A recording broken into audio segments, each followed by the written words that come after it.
পঞ্চগড় বাংলাদেশের একটি জেলা, যেটি উত্তরের শেষ জেলা হিসেবে পরিচিত।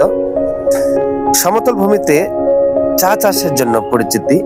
এটিকে সমতলের চা রাজ্য হিসেবেও অভিহিত করা হয়েছে।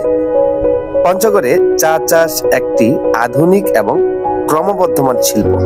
পূর্বে চা চাষ সাধারণত উঁচু পাহাড়ি এলাকায় সীমাবদ্ধ ছিল, কিন্তু পঞ্চগড়ে সমতল ভূমিতে চা চাষ একটি নতুন দিগন্ত উন্মোচন করেছে।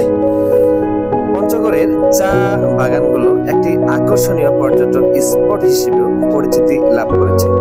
পঞ্চগড়ে চা চাষের যাত্রা খুব বেশি দিনের না হলেও এটি দ্রুত প্রসার লাভ করেছে এবং বর্তমানে বাংলাদেশের অন্যতম প্রধান চা উৎপাদনকারী অঞ্চল হিসেবে পরিচিতি লাভ করেছে।